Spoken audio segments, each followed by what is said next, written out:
Salut à tous. Aujourd'hui, on s'attaque à un sujet qui est sur toutes les lèvres, la finance verte. Un concept qui semble complexe, mais qui en réalité pourrait bien être la clé pour réinventer notre économie face aux défis climatiques. Allez, pour se mettre en jambe, un petit test rapide histoire de voir où on en est. La finance verte, c'est quoi au juste? Option A, un agriculteur qui joue en bourse avec le prix des céréales. Option B, des dons pour financer la campagne d'un parti écolo. Ou alors, option C, une banque qui utilise l'épargne de ses clients pour investir dans des projets d'énergie renouvelable. Et oui, la bonne réponse, c'est bien la C. En gros, le cœur de la finance verte, c'est exactement ça. Utiliser la puissance de l'argent, les outils financiers, pour les orienter vers des projets qui sont bons pour la planète. Voilà, le décor est planté. Alors entrons dans le vif du sujet. Première partie, c'est quoi précisément la finance verte? Et pourquoi, au fond, tout ça peut se résumer à un choix finalement assez simple? Bon, voilà la définition, on va dire, officielle. La finance verte, c'est toutes les opérations qui ont un objectif bien précis, aider la transition énergétique et lutter contre le réchauffement climatique. Le mot important ici, c'est que son champ d'action est très ciblé sur l'environnement. Et ce qui illustre parfaitement le dilemme, c'est cet exemple. Imaginez un investisseur avec deux options. D'un côté, Anemos Inc., qui construit des parcs éoliens. La rentabilité est correcte, sans plus, mais l'impact est positif, durable. De l'autre, Carbonus Inc., des centrales à charbon. Très rentable à court terme, mais avec un impact catastrophique. Eh bien, faire de la finance verte, c'est faire le choix d'Anemos. C'est un pari sur l'avenir. Ok, mais pourquoi tout ce remue-ménage autour de la finance verte? C'est ce qu'on va voir maintenant. Parce que ne rien faire, ça a un coût. Un coût énorme. Le changement climatique, ce n'est pas juste une question d'environnement. C'est devenu un risque financier systémique. Alors là, accrochez-vous, les chiffres sont assez parlants. Si on continue sur la trajectoire actuelle, sans réduire nos émissions, les scientifiques estiment que la température moyenne pourrait grimper de 4,8 degrés d'ici 2100. C'est colossal. Et bien sûr, ça ne vient pas tout seul. Conséquence directe, la montée des eaux. On parle d'une hausse qui pourrait atteindre quasiment 1 mètre. On imagine facilement les dégâts sur toutes les villes côtières du monde. Et là, on arrive au nerf de la guerre pour les financiers.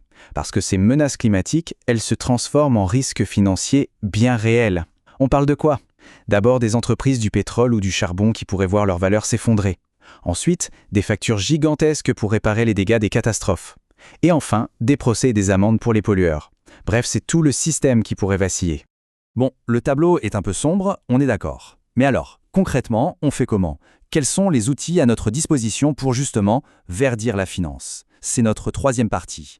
En gros, pour flécher l'argent au bon endroit, il y a 12 outils principaux qui sortent du lot. On va les voir juste après, ce sont les obligations vertes, les fameux green bonds et les fonds verts. Alors là, ce tableau est super clair pour voir la différence. Une obligation verte, c'est comme un prêt. Mais un prêt pour financer un seul projet bien identifié. Construire un parc solaire, par exemple. Le risque est simple, que l'emprunteur ne rembourse pas sa dette. Le fonds vert, c'est une autre logique. Là, on investit dans un panier qui contient des actions de plein d'entreprises vertes. Le risque, du coup, ce n'est plus la faillite d'une seule boîte, mais les hauts et les bas de la bourse en général. Ok, on a les outils, mais qui s'en sert? Qui est derrière tout ça? On va voir que ce n'est pas juste l'affaire de quelques idéalistes, loin de là. C'est un mouvement devenu mondial. Et c'est là qu'on voit que ça a pris de l'ampleur. Ce n'est pas une petite niche. On a des poids lourds comme la Banque mondiale, des États, et la France a été plutôt en avance là-dessus, la Commission européenne, des grosses multinationales, et même les banques centrales qui s'y mettent sérieusement avec leur propre réseau international. Et tout ce beau monde ne navigue pas à vue, il y a un vrai plan d'action. Étape 1, mettre de l'ordre. Créer des règles claires, des labels, pour qu'on sache ce qui est vraiment vert et ce qui n'est que du marketing. Étape 2, le cœur du réacteur, rediriger massivement les flux d'argent. Et étape 3, un peu plus technique mais cruciale, forcer les banques à se demander si elles sont assez solides pour encaisser une crise climatique. Bon, tout ça a l'air d'aller dans le bon sens. Mais, il y a un mais. Et il est de taille. On entre dans la dernière partie, la course contre la montre et le défi immense qui nous attend. Parce que voilà le problème. Malgré tous ces efforts, ça reste l'affaire d'un cercle encore un peu restreint. Et surtout, ça va lentement. Beaucoup trop lentement par rapport à l'urgence climatique qui, elle, s'accélère de jour en jour. Et c'est ce qui nous amène à cette question finale, cette phrase qui résume tout l'enjeu, l'argent n'a pas d'odeur, mais la finance aura-t-elle une couleur? Une question qui nous pousse à nous demander quel est le vrai rôle, la vraie responsabilité de la finance dans le monde qui vient. C'est là-dessus qu'on va se quitter.